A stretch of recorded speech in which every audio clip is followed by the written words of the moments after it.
Olá, tudo bem? O programa Cidade Real está realizando uma temporada, que é o formato da moda, acerca da maior tragédia natural que se abateu sobre esse país. E que, como sabemos, deixou um rastro eterno com mortes, desaparecidos, dor profunda e interminável sofrimento, que também pode ser entendido como aprendizado. Aquele fenômeno que mudou a nossa história, e assim entendo que existe uma Nova Friburgo antes e depois da tragédia, cravou marcas profundas na nossa cidade e na nossa população. Entendo que residimos numa área de risco permanente. A história comprova esta afirmação, em que, em priscas eras, o que é um termo ótimo, as inundações cobriam totalmente a Praça Getúlio Vargas, de ponta a ponta. E estes eventos vêm se sucedendo e continuarão acontecendo. Não estamos imunes, isentos dessa situação. Entretanto, vidas humanas devem ser poupadas. Os desmoronamentos, as quedas de encostas, os transbordamentos continuarão acontecendo. Entretanto, perdas humanas devem ser totalmente evitadas. E sendo assim, como forma de registrar esta situação, que certamente você que reside em nossa cidade ou nasceu em Nova Friburgo se lembra com muita emoção, com fatos que inclusive foram recentemente registrados num belíssimo documentário apresentado pela TV Zoom neste último sábado, também conhecido como dia 31 de janeiro, às 22 horas, e que se encontra disponível nas redes sociais da emissora. Vale assistir esse documentário, aprender, analisar e se emocionar. E nessa edição, continuaremos essa temporada, conversando desta feita quem ocupava um cargo estratégico naquele fatídico 11/12 de janeiro de 2011, ou seja, a Secretaria Municipal de Defesa Civil, que monitorava e coordenava todas as ações face ao fenômeno que se apresentava, que surpreendeu absolutamente todos, abrangendo inclusive mais 6 municípios em nosso entorno. Portanto, ainda pretendendo mostrar que fenômenos dessa natureza, que deixam, conforme disse, rastros eternos de muita dor e sofrimento, precisam ser devidamente entendidos e estrategicamente cuidados pela administração pública. Os investimentos nessa área em Nova Friburgo são, poderia dizer, aqueles que tratam da sobrevivência dos seus moradores. É questão de sobrevivência. Mais do que preservação, mais do que, evidentemente, prevenção, trata-se de uma questão de sobrevivência. E observamos que, evidentemente, a Defesa Civil vem se equipando neste período. Mas é necessário que os investimentos continuem cada vez mais e, sobretudo, em tecnologia. que é a ferramenta indispensável que permite que os seus coordenadores, os seus responsáveis, alertem a população. A população precisa saber o que vai acontecer com antecedência mínima para se organizar, se proteger e, sobretudo, se deslocar para locais seguros.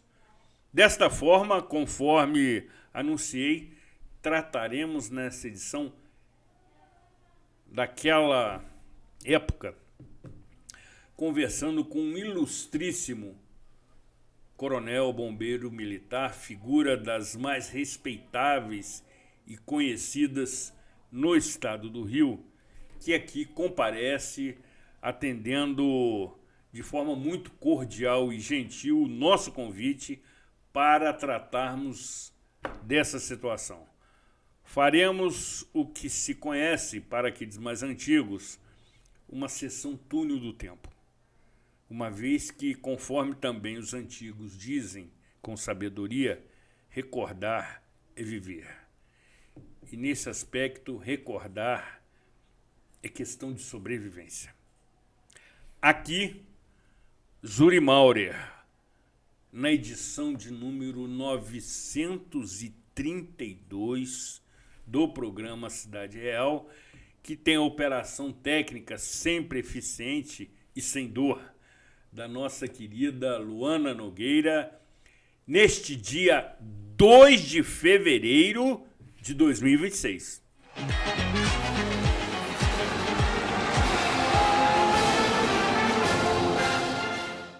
Você que é MEI, microempreendedor individual, já deu o primeiro passo para a sua independência. Agora, a Cianf quer te ajudar a crescer. Aqui você tem o nosso apoio desde a abertura e em todas as etapas. São muitos serviços disponíveis para você. Emissão de boleto DAS, emissão de nota fiscal, desconto em plano de saúde, consultoria jurídica e contábil e muitos outros. Procure a Cianf e saiba mais. A Cianf, a casa do MEI. Somos mais do que uma empresa de transporte. Somos parte da história da cidade. Com um olhar para o passado, reinventamos o futuro, reforçando laços e gerando a sensação única de pertencimento à Nova Friburgo. Juntos, construímos o caminho de volta às raízes e resgatamos nossa identidade visual original. Somos FAON, Nova Friburgo desde 1950.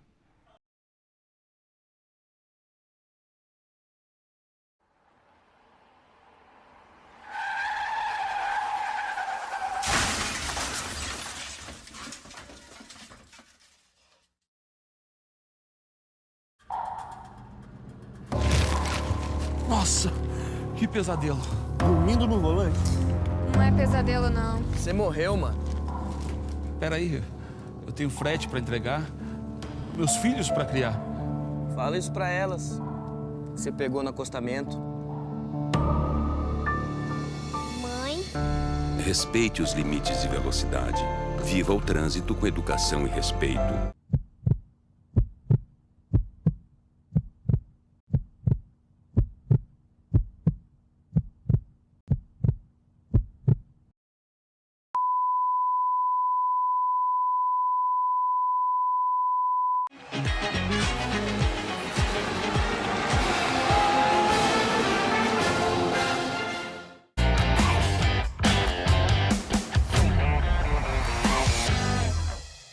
Senhoras telespectadoras e senhores telespectadores, o quadro Opinião junta-se a toda a equipe da TV Zoom para pensar a uma distância de 15 anos sobre aquela grande catástrofe que se abateu sobre Friburgo.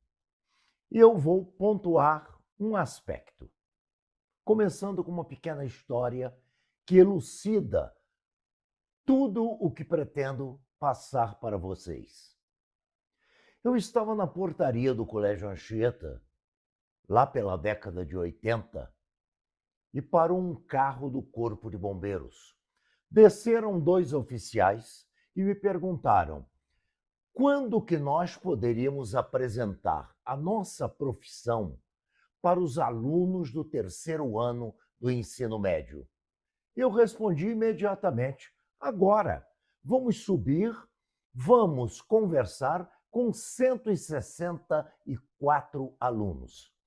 E estes 2 oficiais subiram, passaram por 3 turmas do ensino médio e apresentaram a profissão de bombeiro. Como que o bombeiro se forma? O que o bombeiro faz? Quais os benefícios para a sociedade? Qual a necessidade que a sociedade tem em relação a este profissional? Pois bem, dentre 164 alunos, havia um lá chamado Roberto. E este Roberto resolveu concluir o ensino médio, fazer as provas e ingressar no Corpo de Bombeiros. E aí ele fez a sua carreira no Corpo de Bombeiros. Prestou inúmeros serviços ao Estado do Rio de Janeiro, que lhe é muito grato por tudo o que ele fez, por tudo o que ele organizou, pelo comando que ele exerceu, pela Secretaria de Estado que ele ocupou.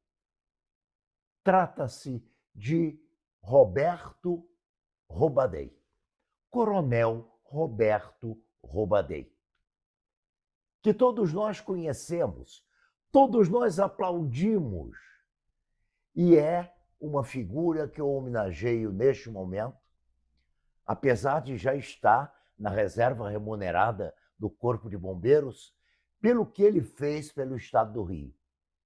E relembrando aqui tudo o que os bombeiros fizeram lá em 2011, no início do ano, em benefício da população friburguense.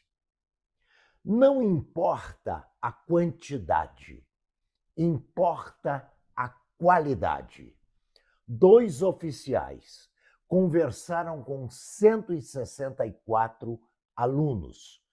Todos poderiam ter ido para os bombeiros, mas um aderiu à ideia e foi, e fez a grande diferença que nós agora comemoramos. Parabéns, Roberto Robadey, coronel da reserva do Corpo de Bombeiros do Estado do Rio de Janeiro.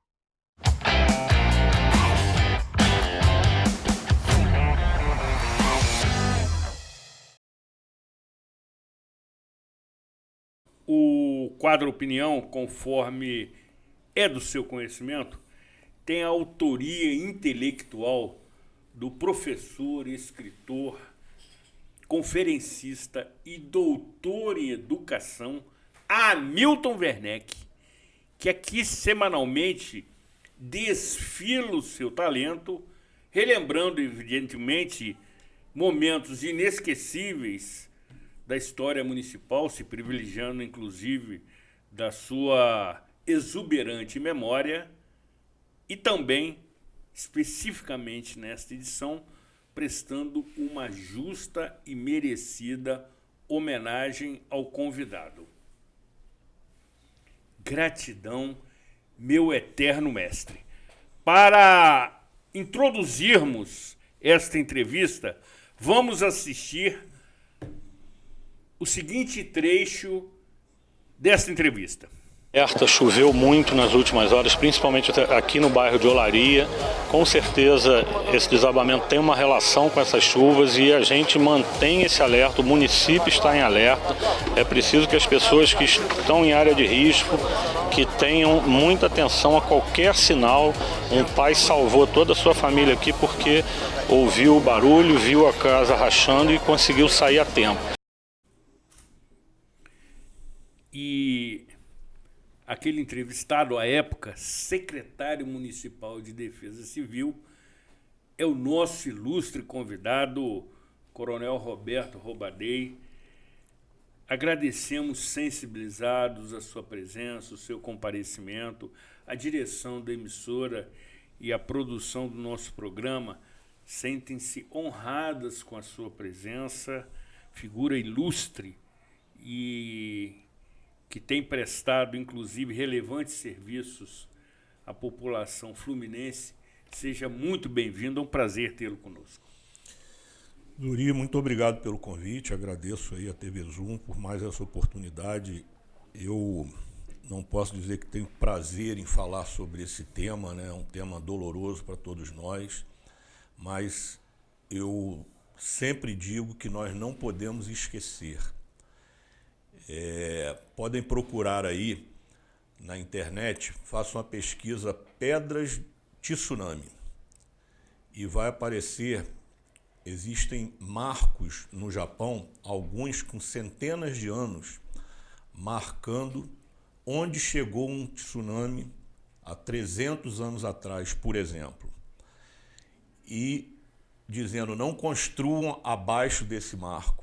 E o Japão, que hoje nós temos como uma sociedade extremamente organizada, especialmente na área de defesa civil, que viveu dentro do seu território a maior catástrofe humana, que é o lançamento de bombas atômicas contra populações civis. E o Japão construiu cidades inteiras, inclusive usinas nucleares, abaixo desses marcos, porque se esqueceram. Algumas dessas pedras estavam encobertas por vegetação, estavam encobertas por florestas, e o tsunami de 2011, em 11 de março de 2011, 2 meses depois da tragédia de Nova Friburgo, descobriu muitas dessas pedras. E isso é uma lição para nós, foi uma lição para o Japão. Eu soube dessa história jantando com o então cônsul do Japão e o comandante Sérgio Simões, que era comandante do Corpo de Bombeiros. Eles vieram convidar pessoas do Brasil, 5 pessoas do Brasil e pessoas de mais 60 países para voltarem ao Japão um ano depois do tsunami para ver que o Japão estava funcionando. Era um ato de diplomacia e propaganda japonesa. E nesse jantar eu descobri sobre essas pedras, e eu sempre uso em palestras para reafirmar que nós não podemos esquecer o que aconteceu aqui em 2011 em Nova Friburgo, porque não estamos livres de acontecer de novo. O Japão não está livre de ter um novo tsunami. A população japonesa vive numa imensa área de risco, e o que eles fazem? Eles se preparam para o momento que isso acontecer. A população hoje é extremamente preparada para tsunamis, terremotos. Eles estão com um projeto aqui em Nova Friburgo, construindo uma barreira Sabo. Esse projeto começou na época do comandante Simões, que japoneses vieram aqui a Nova Friburgo. Eu fiz uma apresentação para 2 engenheiros da Universidade de... me esqueci o nome, é uma universidade que só ela tem 5 prêmios Nobel, né? E nós ainda não temos nenhum no nosso grande Brasil. E uma universidade extremamente produtiva japonesa e que veio para conhecer, para saber o que tinha acontecido aqui, e a partir de então houve uma intensa cooperação, foi retomada uma cooperação que já tinha havido nos anos 80 entre o Corpo de Bombeiros e a Defesa Civil do Rio e o governo japonês, a JICA, e essa parceria que foi retomada, friburguenses foram ao Japão e eles estão aqui com esse projeto de barreira Sabo. Eles também enfrentam problemas de deslizamentos lá, o Japão também tem muitas encostas, então eles convivem com isso. É importante que nós saibamos conviver com o nosso risco. Não é preciso desocupar toda a Nova Friburgo. Nós temos que saber que vivemos numa área de risco e que a Áustria, a Suíça, vive em área de risco de avalanche de neve. É durante um período do ano.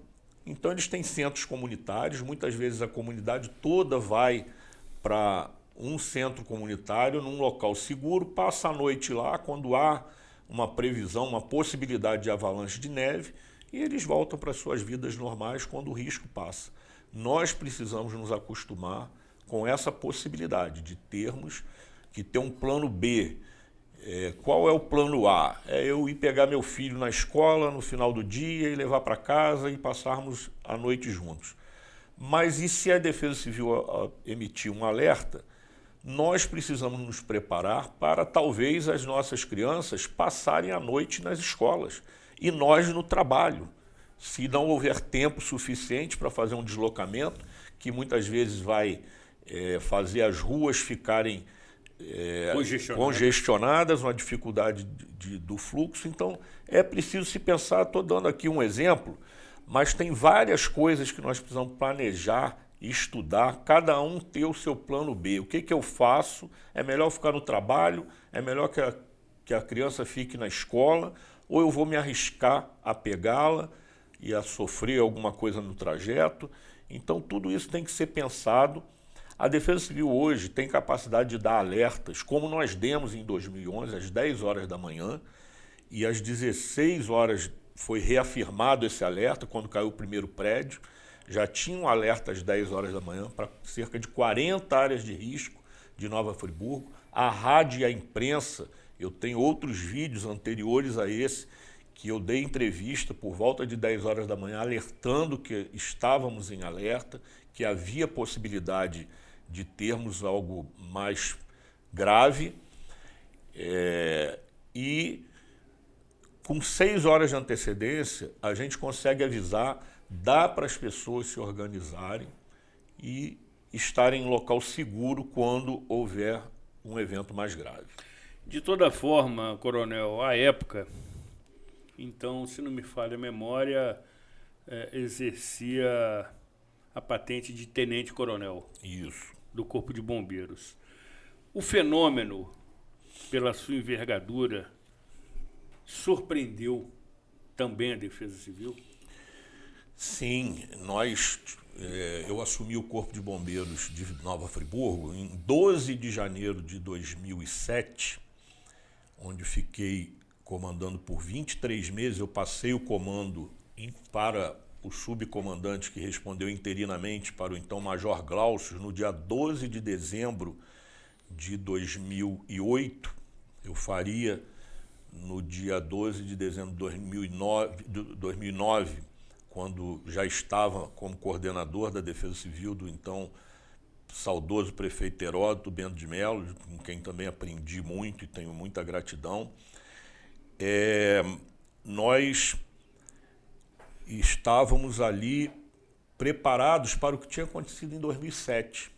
A gente tentava evitar qualquer morte em Nova Friburgo. Em 2007 tinham falecido 7 pessoas pelas chuvas.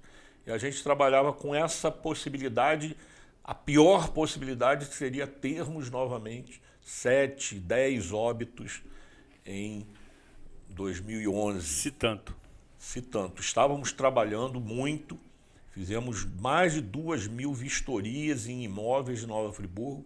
Não tínhamos recursos para retiramos algumas famílias, sim, colocamos no aluguel social através da Secretaria de Assistência Social, retiramos famílias, a gente derrubou algumas casas para que outras pessoas não ocupassem. Isso eu me lembro bem, em Rio Grandina nós derrubamos algumas casas. Tinha uma senhora que não queria sair de casa, quando viu o caminhão levando os vizinhos, ela resolveu ir também e ficou num local seguro. Nós fizemos tudo isso e principalmente alertando as pessoas que nós não íamos conseguir fazer as obras necessárias. Na época nós tínhamos um estudo que precisava de 25 milhões para fazer obras em 10 áreas de Nova Friburgo e a prefeitura não tinha esse recurso.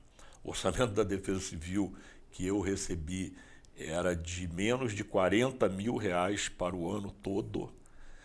E a gente sempre esteve brigando por esses recursos, dizendo que era muito pouco. Insuficiente. Absolutamente insuficiente.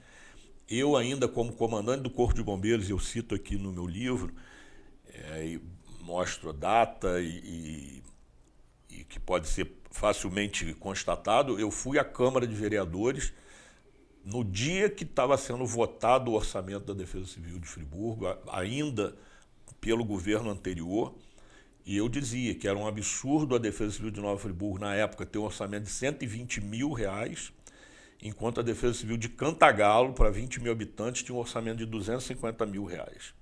Eu apresentei isso na Câmara, e naquele mesmo dia houve uma sessão dupla e foi votado o orçamento, e o orçamento da Defesa Civil foi reduzido para menos de R$40 mil. E foi o orçamento que eu acabei herdando depois. Foi votado em bloco. Os únicos vereadores que formularam proposta contra isso foi Marcelo Verli e Roberto Vermelinger, naquela época. Então, a gente já avisava sobre isso quando era comandante do Corpo de Bombeiros. Depois ficamos batendo nessa tecla junto ao governo, que sempre, nós herdamos o orçamento ano que vem, e 2011 chegou. A Defesa Civil, Júlio, eu vou te corrigir, não era uma secretaria. Perfeito. Era uma subsecretaria da Secretaria Coronel. De Ordem Urbana. Exatamente. E eu briguei, entre aspas, né, tentei demonstrar a necessidade de que a Defesa Civil fosse, e sempre prego isso, acho que o Brasil precisa ter um órgão de defesa civil de um nível mais alto. Não acho que deva ser um ministério, mas uma secretaria especial ligada diretamente à Presidência da República. Tenho livros falando sobre isso, que o chefe da Defesa Civil tem que falar direto com o chefe do Executivo. Ele não pode ser subordinado a um secretário, a um ministro. A China manda todo ano equipes para conhecer a Defesa Civil do Rio.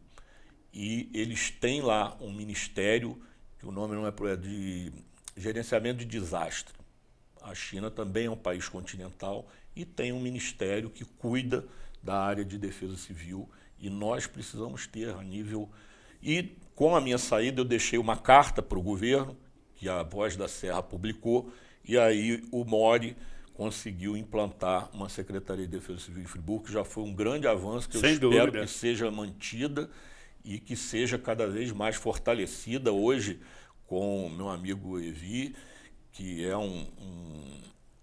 também extremamente dedicado aí à causa da defesa civil, e que continue a ter o apoio do governo cada vez mais. A gente sabe que os recursos são difíceis para todas as áreas, mas é importante que a Defesa Civil tenha recursos para isso, para treinar a população, para esclarecer a população e para poder dar um alerta precoce, em tempo hábil, para que as pessoas possam se reorganizar sua vida, já pensando, já treinada, já sabendo o que fazer nesses casos.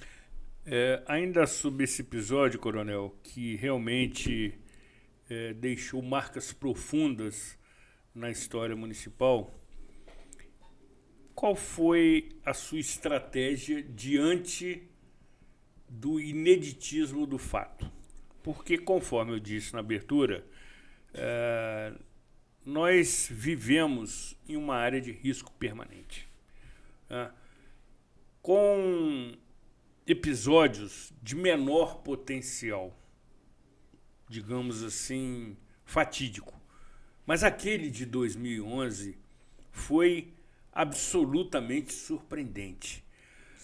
E qual foi a sua estratégia, tendo inclusive poucos recursos, para administrar aquele cenário e reduzir os transtornos e as consequências?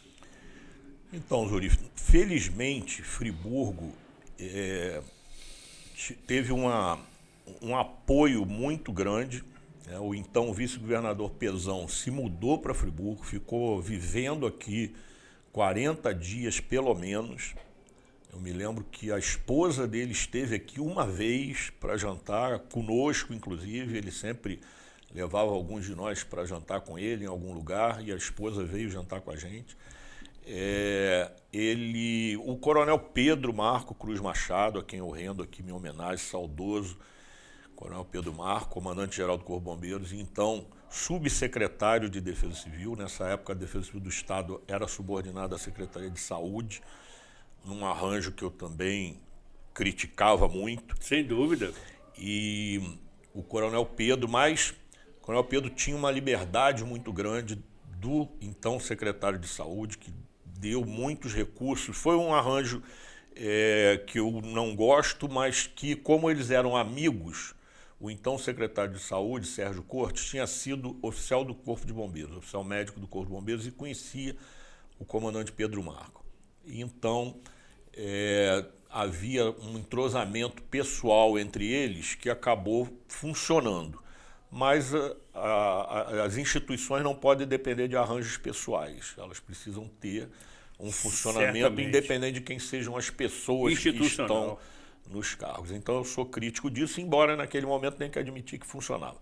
E o Coronel Pedro é filho de friburguense, os pais dele, o pai era bombeiro, sargento do Corpo de Bombeiros, se casou na igreja de Santo Antônio e a mãe trabalhava na fábrica Ipu e ele era bombeiro, e eles se casaram, foram viver no Rio. O Coronel Pedro foi criado dentro do Corpo de Bombeiros e era um friburguense que passava férias em Friburgo, conhecia muito, e ele chegou aqui rapidamente. Logo depois chegou o vice-governador Pezão. Então, na verdade, foi muito fácil. Eles estavam tratando dos 7 municípios atingidos, Friburgo, Petrópolis, Teresópolis, e me deram todo o apoio. O Coronel Pedro, os carros que eu não tinha, que a Defesa Civil de Friburgo não tinha carro, no dia do desabamento da São Roque, eu estava com um golzinho emprestado do secretário Hélio, que era o secretário de obras, me emprestou um gol. Quando eu de manhã, 10 horas da manhã, avisei que íamos ter problema, eu liguei para o Elinho e pedi o carro dele, e ele sempre me cedia quando tinha alguma coisa assim. E eu fiquei com o carro do Elinho para fazer o trabalho de toda a Defesa Civil de Friburgo. Rapidamente o Coronel Pedro colocou 6 picapes 4x4 da Defesa Civil do Estado à minha disposição. Nós conseguimos, com donativos que as pessoas doavam para a prefeitura, contratar engenheiros e que passaram a vistoriar, fazer as vistorias, milhares de vistorias. Todo mundo queria ter sua casa vistoriada, ninguém se sentia seguro, porque depois que caiu aquele prédio ali da Cristina Zied, né, que foi fatiado pelo deslizamento, quando eu te disse que cerca de 40 comunidades de área de risco de Friburgo foram alertadas, o centro não era área de risco. Ninguém se sentia em área de risco. Minha mãe mora na Galdino do Vale, onde morreu uma pessoa nos fundos de um prédio, e se você olhar a história de Friburgo, tem fotos dos anos 30, um deslizamento nesse mesmo lugar, onde em 2011 morreu uma pessoa na Galdino do Vale. A Galdino do Vale nunca foi área de risco, sem dúvida, na nossa mente. Depois apareceu essa imagem, já teve deslizamento ali, prédios foram construídos ali, e nós então, o centro não era nosso foco, e 40 pessoas morreram no centro de Friburgo, o que dá a dimensão do fenômeno, do ineditismo. Não era algo esperado, era esperado as áreas de risco clássicas. Em 2007 morreram pessoas no loteamento Floresta, a gente se preocupava muito com Olaria, onde já tivemos felizmente apenas aquele evento da Rua São Roque, mas Olaria era uma preocupação grande, sempre foi. E o Conselheiro, que o último grande desastre, se não me engano, em fevereiro de 79, quando morreram em Conselheiro 60 e poucas pessoas, eu tenho jornais dessa época. Então eram regiões assim, quando eu falo Conselheiro, alguns pontos ali de Conselheiro, o circuito Terefria aqui nunca foi preocupação nossa, nunca foi área de risco. Morreram cerca de 40 pessoas ali próximo a Campo do Coelho, naquelas imediações, aquilo ali nunca foi preocupação nossa. E ali tem um outro aprendizado, porque a gente vê fotos de deslizamentos de montanhas inteiras que eram florestas aparentemente intactas, mas que em outubro de 2007, nós tivemos uma das maiores queimadas de Nova Friburgo. E as pessoas falavam, mas como pode? O homem nunca foi lá em cima e aquela montanha toda desceu. O homem não foi lá em cima, mas o foguinho que ele botou aqui embaixo foi lá em cima e desestabilizou. E a queimada de hoje é o deslizamento de amanhã. Perfeito, é um outro ensinamento que nós precisamos ter em mente. Aquela região ali foi castigada pela falta de cuidado na ampliação da fronteira agrícola, que é importante para nós, é importante para Friburgo, para Teresópolis, para alimentar o Rio de Janeiro, mas isso precisa ser feito com muito cuidado, com muita técnica, para não acontecer o que aconteceu. E a queimada, ela acaba chegando em pontos... Alerta perfeito. Que a gente bate muito nessa tecla. Incontroláveis. Sim. E normalmente, por vezes, observamos, nos meses de julho e agosto, queimadas nas vertentes dos morros da cidade. Se perde o controle e ele vai. É a vida do bombeiro. Água de morro abaixo, fogo de morro acima, dá muito trabalho para o bombeiro. Exatamente, coronel, exatamente. E, finalizando esse bloco, certamente, e faço questão de ressaltar, por absoluto merecimento, a dedicação, o empenho e o comprometimento do 6º GBM Nova Friburgo, que inclusive perdeu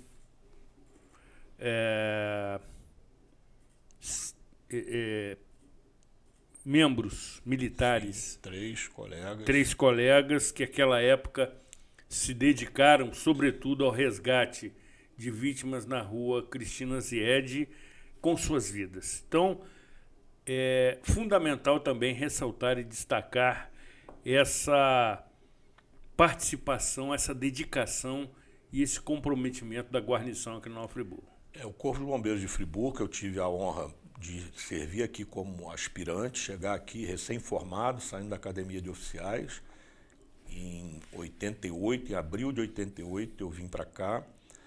Era para ter vindo antes, mas teve o desastre de Petrópolis, onde eu trabalhei, nós aspirantes recém-formados fomos colocados em Petrópolis e a minha turma só se apresentou nos quartéis em abril. Eu vim para Friburgo como aspirante, depois pude comandar o 6º GBM, é uma honra para nós. E o Corpo de Bombeiros de Friburgo, ele frequentemente é campeão das nossas Olimpíadas profissionais dos bombeiros. Desde aquela época eu tive também a honra de comandar equipes e ser agraciado com o título de campeão quando aspirante. E depois, no meu comando, não houve provas profissionais, o efetivo estava muito baixo, o Estado não organizou provas profissionais, mas depois disso, várias vezes, volta e meia, nós somos os campeões, e digo nós porque me orgulho de ter vivido aqui quase um terço da minha carreira. Outro terço eu vivi em defesas civis municipais de Cordeiro, Cantagalo, Macuco e Friburgo. E outro terço, digo, infelizmente, fui obrigado a ir para o Rio de Janeiro, onde eu não gosto de servir.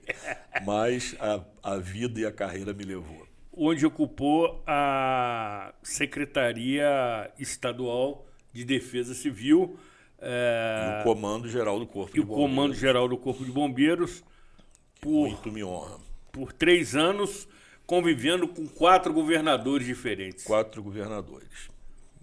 Um momento muito instável do Estado, mas felizmente nós tivemos o respaldo de 3 governantes. O último, eu trabalhei com ele 2 meses, mas ele me substituiu, que é absolutamente normal, é do jogo.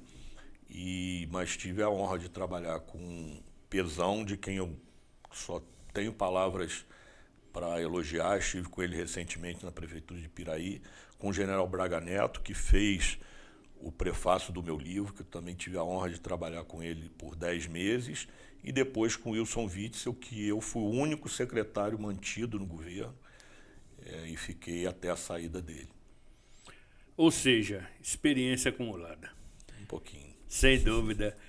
No próximo bloco, trataremos do cenário mundial da defesa civil e também dos bombeiros militar que vão lhe surpreender, como também informaremos a publicação de um livro cujo Coronel Roberto Robadey é autor e que tem o título que se mostra muito provocante, ou seja, coragem. Não saia daqui, afaste-se da tela do seu celular.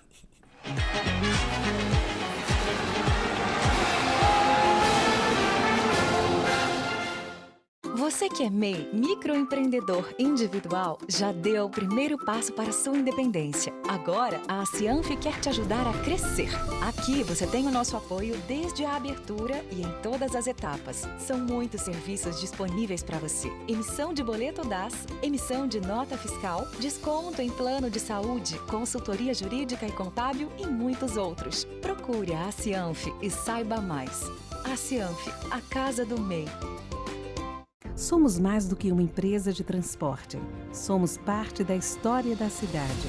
Com um olhar para o passado, reinventamos o futuro, reforçando laços e gerando a sensação única de pertencimento à Nova Friburgo. Juntos, construímos o caminho de volta às raízes e resgatamos nossa identidade visual original. Somos FAON, Nova Friburgo, desde 1950.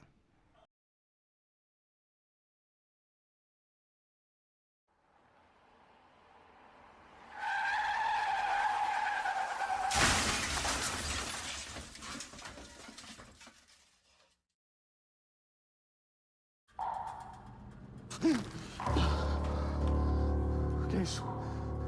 O que tá acontecendo? Calma, meu filho. Você morreu, velho? Morri? Como assim morri? Eu tava indo trabalhar. Celular, né? Que nem eu. Sempre com pressa, né? Eu tava atrasado, eu precisava... Pai? Onde a gente tá, pai? Nunca dirija usando o celular. Viva o trânsito com educação e respeito.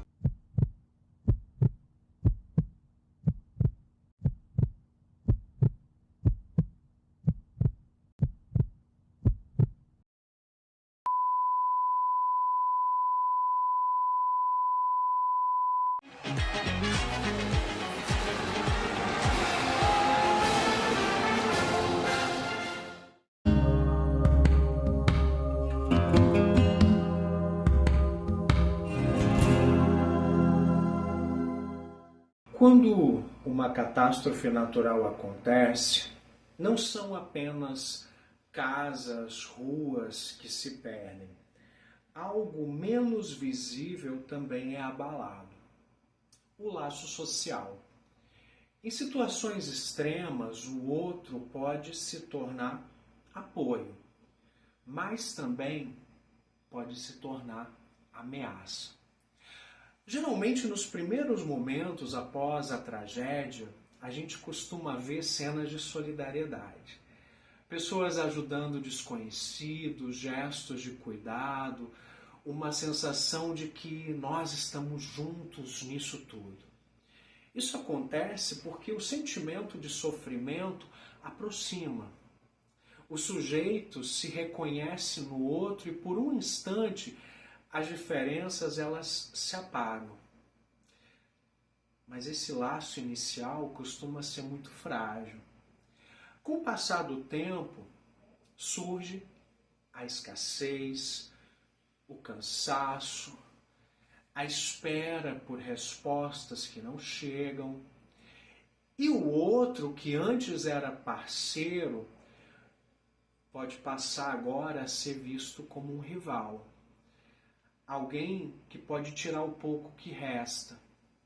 E aí é que aparecem os conflitos, a irritação, a quebra da confiança. As catástrofes escancaram também algo importante, que o laço social não é algo natural. Ele não se sustenta sozinho. Quando as instituições falham, quando não há uma referência que organize, cada um tenta sobreviver como pode, como consegue. E o pacto que mantém as pessoas juntas começa a se desfazer. A psicanálise, ela não idealiza a solidariedade, nem moraliza o conflito. Ela escuta o que emerge quando o sujeito é confrontado com a perda, com o medo, com o desamparo. Falar sobre isso é uma forma de impedir que o outro seja visto apenas como uma ameaça. As catástrofes naturais revelam a força imperiosa na natureza, mas também revelam como nós nos ligamos ou nos afastamos uns dos outros. Cuidar do laço social é também cuidar da saúde mental.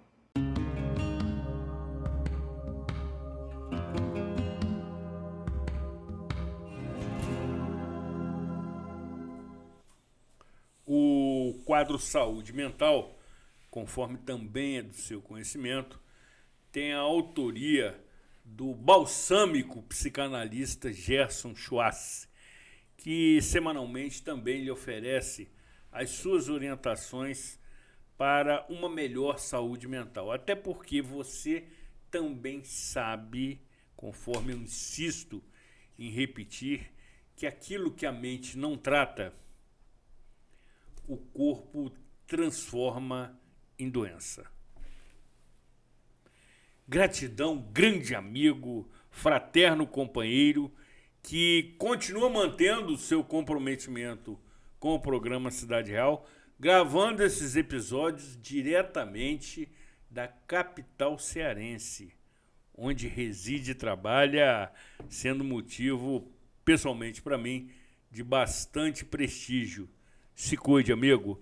Coronel, começamos a caminhar para os estertores do tempo, eu adoro esse termo, e quero rapidamente que o coronel ilustre qual é o cenário mundial da defesa civil com atuação do Corpo de Bombeiros. Como funciona em outros países que, inclusive, o coronel já teve a oportunidade de visitar. Sim, é de conhecimento público, né? Países como o Japão, a Europa toda que viveu guerras ali dentro, né? Mais de uma, aliás, estão ali numa época de paz relativa já há alguns anos, mas viveram muitas guerras. E normalmente os povos que vivem o pior dos desastres humanos é a guerra, que é o homem contra o homem. Sem dúvida, sem dúvida. E nós estudamos isso em defesa civil. Então esses países, eles levam uma vantagem sobre nós porque só se aprende no sofrimento. A gente acha que não vai acontecer com a gente. E mais uma vez, eu insisto, não podemos esquecer 2011 porque pode acontecer de novo, uma chuva tão forte como aquela, e nós não podemos ser surpreendidos novamente. É preciso que tenhamos o nosso plano B, cada um saiba o que fazer quando a Defesa Civil alertar que vai ter uma chuva como aquela. E o cenário é esse, são países que têm muitos recursos, que acabam investindo muito, o que não os livra de sofrimento. A gente vê grandes incêndios em vegetação. Exatamente. Aí no hemisfério norte, embora eles tenham aviões, tanques, só a França tinha 30 e poucos aviões, tanques distribuídos pelo seu território, que é praticamente o estado de São Paulo, enquanto nós aqui precisamos remanejar helicópteros. Eu colocava, quando comandante, um helicóptero sediado aqui em Friburgo, que ele, com 15 minutos, ele estava em Petrópolis, então patrulhando toda essa região, apagando os incêndios florestais bem no início. Isso é de fundamental importância. Infelizmente, o comando que me sucedeu vendeu 2 helicópteros do Corpo de Bombeiros. Nosso projeto era termos 10 helicópteros e termos hoje uma base de helicópteros aqui na região serrana, como deixamos uma base em Arraial do Cabo e uma base em Paraty, e algumas planejadas a funcionar. A ideia era termos 5 helicópteros pelo interior e 5 na capital. Nós deixamos, adquirido pela intervenção por R$52 milhões, o primeiro helicóptero de bombeiro do Brasil que voa por instrumentos, que hoje está aí operando no Corpo de Bombeiros do Rio. Ainda ficou faltando também fazer as bases para receber o voo por instrumento pelo interior. Nós ainda não temos, só Campos, Macaé, que recebe aeronaves offshore, que tem uma capacidade, mas já facilitou a travessia aqui da Serra dos Órgãos. Já hoje não é um empecilho para chegar um socorro de aeronave dos bombeiros, já conseguimos atravessar mesmo com tempo nublado, com os helicópteros anteriores menores, que ainda existem, que ainda fazem um serviço belíssimo, que são os Esquilo. Às vezes não conseguimos atravessar a Serra dos Órgãos para combater uma queimada aqui ou para prestar um socorro aeromédico. Então hoje nós já temos essa capacidade e nós esperamos que o Corpo de Bombeiros volte a investir nesse tipo de serviço, que a gente estava chegando. Se eu tivesse 10 helicópteros no estado, nós íamos colocar praticamente o padrão Alemanha de distribuição de helicópteros. Na Alemanha, um helicóptero de socorro está a 15 minutos de qualquer ponto da Alemanha. Se nós colocarmos esses 5 helicópteros pelo interior, a gente vai estar de 20 a 30 minutos de qualquer ponto do estado do Rio. Isso daí é algo que nós precisamos evoluir. O helicóptero evita muito as queimadas. Nós conseguimos prender pessoas que estavam botando fogo porque o helicóptero detectou e chamou a polícia. O helicóptero viu uma fumacinha lá de longe, foi até o local e viu que ainda estavam ateando fogo, ficou ali aguardando a polícia chegar, mostrou para onde eles correram e eles foram presos, o que dá um exemplo, mostra que não se pode fazer isso. Sem dúvida. E é difícil a gente pegar porque o proprietário, às vezes, ele bota fogo, às vezes ele é vítima, sim, muitas vezes ele é vítima de uma ponta de cigarro na época da estiagem, como você disse. O problema maior da nossa estiagem aqui não é a que vai até agosto, é a que vai até outubro, que já aconteceu algumas vezes. Quando eu comandava o CBA Serrana, nós tivemos uma em Petrópolis que só choveu em final de outubro. E nós tivemos que colocar lá, chegamos a ter lá 8 helicópteros de várias, da Marinha, do Exército, da Polícia e dos Bombeiros, combatendo, porque era o único jeito de não deixar chegar em residências. Agora, Coronel, ilustrando o cenário mundial, eu gostaria que o Coronel repetisse o modelo da Áustria, que me surpreendeu, sensacional. Eu estive em 2019 de férias, eu combinei com uns conhecidos que são representantes de equipamentos de bombeiros austríacos e fui visitá-los estando de férias e visitei uma fábrica de equipamentos de bombeiros, de caminhões, de todo tipo de equipamento de bombeiro. Tinha 2.000 caminhões sendo produzidos nessa fábrica ao mesmo tempo. Na verdade, duas fábricas na mesma cidade. Os caminhões, o chassi recebe um chip e entra para ser, no final, sai um caminhão de bombeiro lá de vários tipos. E eu fiquei surpreso. Eu fui visitar um quartel de bombeiros e tinha um pequeno alojamento do tamanho dessa sala aqui, com 2 beliches. E lá, falei, um quartel enorme, todo tipo de veículo. Tinha um caminhão que ele ele vira uma locomotiva única, um vagão de trem único para entrar no trilho de trem para combater incêndio num túnel ferroviário que eles têm na área desse quartel. E falei, quantos bombeiros estão de serviço aqui hoje? Nenhum. O cara me olhou assustado, nenhum. Eles não ficam no quartel esperando, mas tem 4% da população austríaca é bombeiro. Se em Friburgo fosse esse modelo, nós teríamos 8 mil bombeiros em Friburgo. Bombeiros, exatamente. A grande maioria voluntários. Em cidades de mais de 100 mil habitantes, tem guarnições de bombeiros profissionais que ficam aquartelados, mas a grande maioria são voluntários que rapidamente vão a um quartel próximo, pegam um veículo, se vestem e vão combater. E eles são associados, eles pagam para ser bombeiros. Sensacional. É como se fosse um Rotary Club, um Lions Club. Um Lions Club, um clube de serviço, é o clube dos bombeiros, com um campo de futebol. Os austríacos nos dão trabalho de vez em quando em Copas do Mundo. É verdade. Eles gostam de futebol, então nesse quartel tinha um campo de futebol, tinha uma área com jogos para crianças usando coisas de bombeiro, acertar com a mangueira um buraquinho com a água. Fantástico. E as crianças brincando ali. Fantástico. Mas pouquíssimo, não tem alojamento, eles não ficam alojados. Não, isso aqui a gente tem, porque às vezes alguém precisa dormir aqui. Outro dia uma família, num alagamento, veio dormir aqui, mas não é feito para os bombeiros ficarem aquartelados. Que é o nosso modelo. Que é o nosso modelo. Coronel, retomando o episódio da tragédia climática de 2011, toda essa sua narrativa, evidentemente, com mais detalhes, foram, digamos assim, eternizadas numa obra literária da sua publicação chamada Coragem, que exibimos nesse momento. Coragem. Para os seus comentários. Coragem, Bastidores da Tragédia de 2011, é a primeira parte dessa história. É um livro de cerca de 100 páginas.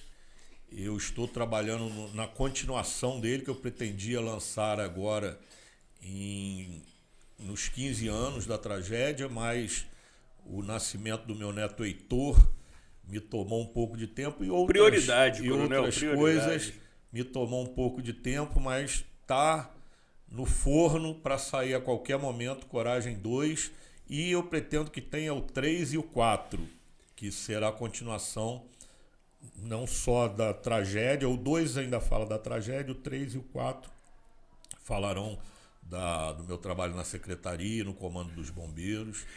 E essa primeira publicação está disponível em algum... Infelizmente esse é o último site? Exemplar que eu tenho. Eu imprimi 1.100 exemplares. O professor Hamilton Werneck tem um exemplar desse. É um privilegiado. E eu vou ficar te devendo, Zuri. Sem problemas. O professor Hamilton, a quem eu quero agradecer as carinhosas palavras, foi um grande orientador e professor meu no Colégio Anchieta, que eu tive a honra de sentar nas cadeiras, naqueles bancos escolares, e ele talvez não saiba, mas eu fui primeiro colocado no concurso para a Academia de Bombeiros. Sensacional. Que ingressamos lá, a 28ª turma, General Aristarco Pessoa, e ingressamos em 1º de março de 1985 lá na academia, uma turma que teve grandes oficiais, todos estamos na reserva. Eu já estou reformado, é um passo depois da reserva. Eu tive câncer de tireoide e é doença de bombeiro. Os bombeiros do 11 de setembro, eles tiveram 3 vezes mais câncer de tireoide do que a população de Nova York. Que isso. Um dia vão explicar o porquê. Exatamente. Mas hoje só se sabe essa estatística aí. Como minha avó materna também teve, o meu pode ser um problema familiar, genético. Pode ser o problema da profissão, não sei ainda. Mas se encontra recuperado. Estou pronto para outra. Ótimo. Coronel, nós precisamos encerrar esta sua primeira participação, evidentemente, outras acontecerão. Quero revelar a minha satisfação em revê-lo depois de longo tempo, embora esteja acompanhando durante esse período a sua trajetória. Foi uma honra, um privilégio, uma satisfação e, sobretudo, um momento de gratidão. que entendo ser aquele sentimento que supera todos os demais pelo seu comprometimento e, sobretudo, pela sua missão em defender pessoas, por onde atua, por onde participa, por onde coordena. Trata-se de um homem de bem. Que Deus continue lhe protegendo e abençoando. Muito obrigado, Zuri. Uma honra estar aqui, mais uma vez eu registro isso. E se sou homem de bem porque tive o exemplo da minha mãe, professora Maria Ângela Pires da Silveira Badini, do meu pai, Roberto Robadei Costa, que eu sou o Júnior, e de toda a minha família que daqui da roça, né, de Cantagalo, de Cordeiro, que me deram bons exemplos e orientação para seguir bem essa vida. A família é a nossa base. Precisamos encerrar aqui entendendo que, mais uma vez, apresentamos, produzimos e lhe oferecemos mais um episódio desta temporada tratando da tragédia climática de 2011. E na próxima semana encerraremos esta temporada conversando também com 2 oficiais militares que tiveram atuação fundamental naquela ocasião, de maneira que você analise, compare, reflita e, sobretudo, valorize a sua vida. Fique bem, cuide-se bem e até a próxima edição.